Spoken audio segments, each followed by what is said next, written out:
Hello बच्चों, the question says if -2 3 4 -3 4 5 are midpoints of the side of triangle, find the coordinates of its centroid। तो यहाँ पे centroid के coordinates को find out करना है। तो यहाँ पे की कंसेप्ट यूज करेंगे हम, जो कि आपका सेंट्रॉइड का फॉर्मूला है। अगर सेंट्रॉइड जी है, उसके कोऑर्डिनेट एक्स वाई है, तो उसको फाइंड आउट करने का फॉर्मूला देखो बच्चे इस पे बेस्ड है। यहाँ पर आप एक ट्राइंगल बनाइए, इस ट्राइंगल का नेमिंग करते हैं, इसके वर्टिसेस देखते हैं। तो यहाँ पर आपके पास एक ट्राइंगल हो गया, that is A B and C. अब इसके कोऑर्डिनेट्स हो गए यहाँ पर ए बी, इसके कोऑर्डिनेट्स हो गए यहाँ पर C D and A B C D, and इसके कोऑर्डिनेट्स हो गए यहाँ पर आपके ई एफ। सो यहाँ पे जो जी एक्स वाई जी के कोऑर्डिनेट्स निकालने का फॉर्मूला होगा आपके पास A plus C plus E by two, सभी के एक्स कोऑर्डिनेट्स डिवाइडेड बाय 3, सभी के एक्स कोऑर्डिनेट्स, एंड यहाँ पर आएगी आपके पास डिवाइडेड बाय 3। तो ये हो गया आपके पास डिवाइडेड बाय 3। देन नेक्स्ट ये हो गया आपके पास b plus d plus F, and यहाँ पर आ गया डिवाइडेड बाय 3। तो ये हो गया आपके पास। अब यहाँ पर देखो हमें क्या करना है। हमें पहले यहाँ पर ए बी सी डी और ई एफ की वैल्यू फाइंड आउट करनी है। तो यहाँ पे कोऑर्डिनेट्स ऑफ मिड पॉइंट, तो मिड पॉइंट के कोऑर्डिनेट्स को निकालने का एक फॉर्मूला होता है। तो यहाँ पर हो जाएगा आपके पास कोऑर्डिनेट्स ऑफ, यहाँ पे मिड पॉइंट को ले लेते हैं P, यहाँ पर Q, एंड यहाँ पर ले लिया R। ठीक है, coordinates of point P, coordinates of point P। तो यहाँ पे हो जाएगा P जो है इसके कोऑर्डिनेट्स है यहाँ पर -2 एंड 3, Q के कोऑर्डिनेट्स हो गए यहाँ पर 4 -3, एंड R के कोऑर्डिनेट्स हो गए यहाँ पर 4 5। ये हो गया। तो ये हो जाएगा आपके पास, यहाँ पर आ जाएगी वैल्यू आपकी, P की वैल्यू फाइंड आउट करनी है। So E plus C by two, and next हो जाएगा आपके पास F plus D by two. ये हो जाएगा। अब यहाँ पे P के कोऑर्डिनेट्स क्या है आपके -2 and 3, -2 and 3 is equals to E plus C by two and F plus D by two. तो अब यहाँ पे कंपेयर करेंगे, यहाँ पर देखिए कंपेयर करते हैं। सो ऑन कंपेयरिंग यहाँ पर x coordinate and y coordinate को कंपेयर करेंगे, तो यहाँ पे आ जाएगा आपके पास E plus C by two will be equals to -2 and F plus D by two will be equals to 3। तो यहाँ से आपकी वैल्यू आ गई E plus C will be equals to -4 and F plus D will be equals to 6। तो यहाँ से दो वैल्यूज आ गई। Now in the same way coordinates of point Q, जिसके कोऑर्डिनेट्स क्या हैं, कोऑर्डिनेट्स ऑफ पॉइंट Q जो कि 4 -3 है। Q के कोऑर्डिनेट्स है बच्चे यहाँ पर 4n-3, that will be equals to a plus c by 2 b plus d by 2। तो ये हो जाएगा आपके पास a plus c by 2 and b plus d by 2। ये हो गया।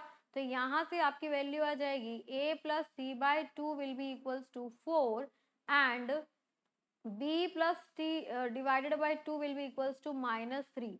तो यहाँ से a प्लस सी की वैल्यू आ गई 8 एंड b प्लस डी की वैल्यू आ गई -6। यहाँ तक कोई इशू नहीं है।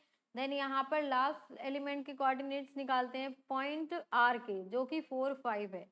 तो यहाँ पर हो जाएगा आपके पास coordinates of point r, coordinates of point r जो कि क्या है आपके पास, वो है आपका 4 and 5। Coordinates of point r 4 5 is equals to, कैसे आएगा ये आपके पास a plus E by two f plus b by two. ये हो गया आपके पास a plus E by two f plus b by two, f plus b by to.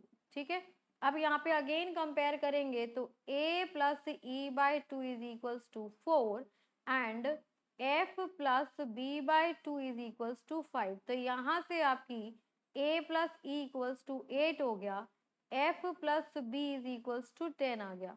अब सारी वैल्यूज हमें पता लग गई है, तो यहाँ पर हम लिखते हैं a प्लस ई, यहाँ पर आपके पास a plus e equals to 8 है, a plus e equals to 8, f plus b equals to 10, यहाँ पर आपके पास f plus b is equals to 10 given है।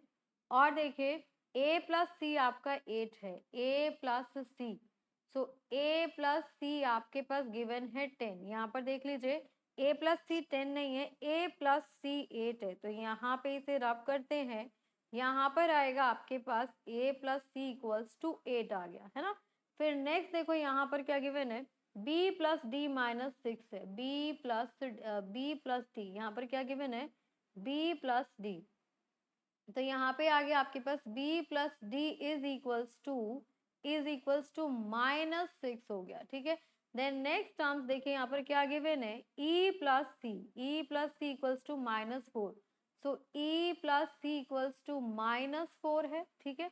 एंड नेक्स्ट क्या गिवन है यहाँ पर, f plus d, e plus c -4, f plus d equals to 6, तो यहाँ पर हो गया आपके पास f plus d is equals to 6, ये गिवन है f plus d equals to 6। अब हमें यहाँ पर a b c d e की वैल्यू निकालनी है, तो देखो कैसे पॉसिबल है, यहाँ पे पहले हम नंबरिंग कर देते हैं, तो ये हो गया आपके पास 1 2 देन 3 4 5 एंड 6। अब इन्हीं को सॉल्व करके हमें वैल्यू फाइंड आउट करनी है, तो यहाँ देखो e प्लस सी की वैल्यू गिवन है, तो यहाँ पर आप कर दीजिए 1 - 2 आप कर देंगे, तो a plus e minus a minus c 8 - 8, ये हो गया आपके पास 0।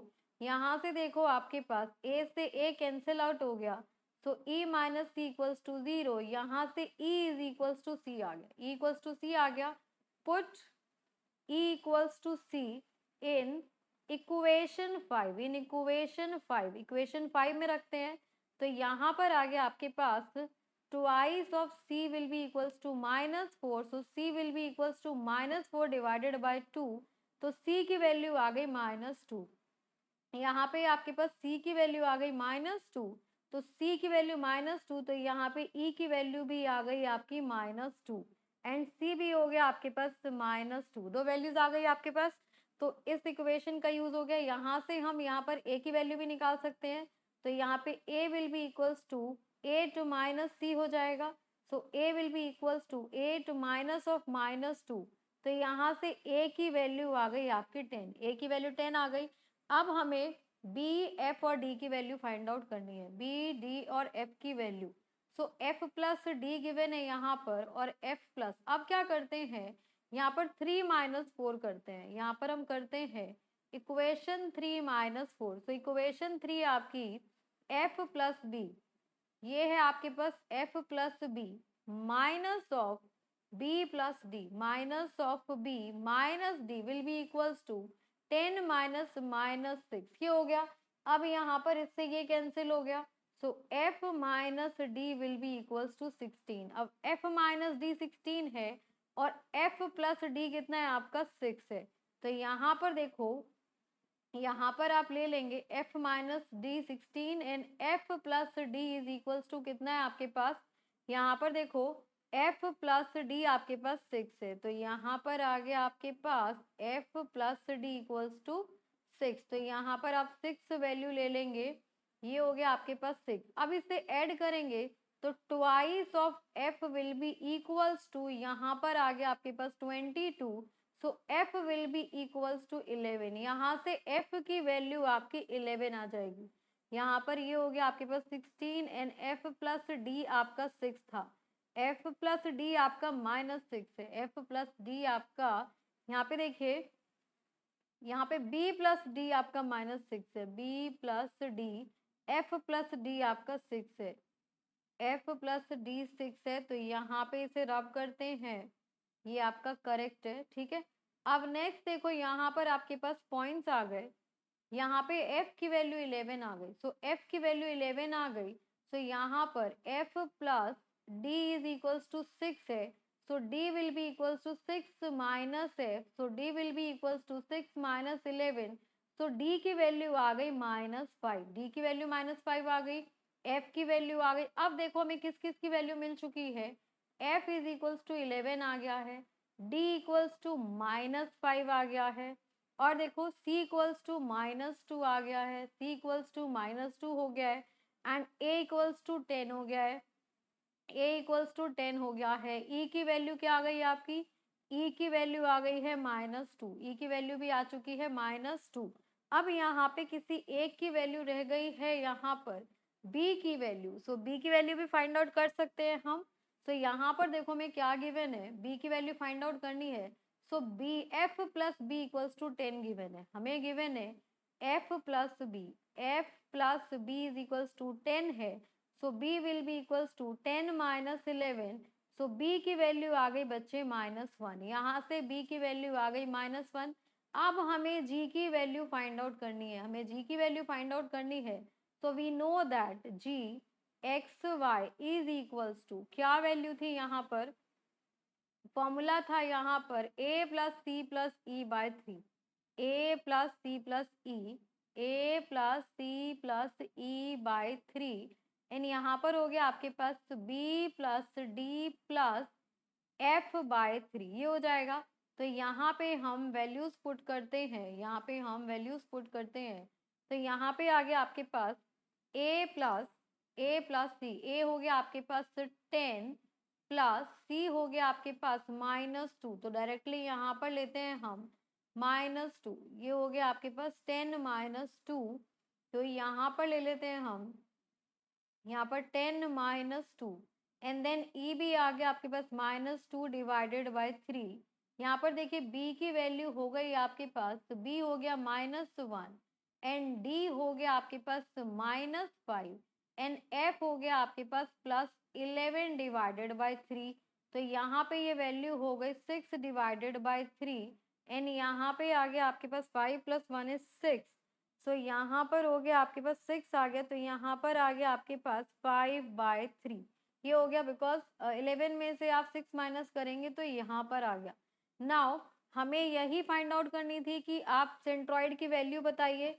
So for this question we have used the formula of centroid and the final answer is 6/3 and 5/3. Hope you understood it very well. Thank you so much. Best of luck.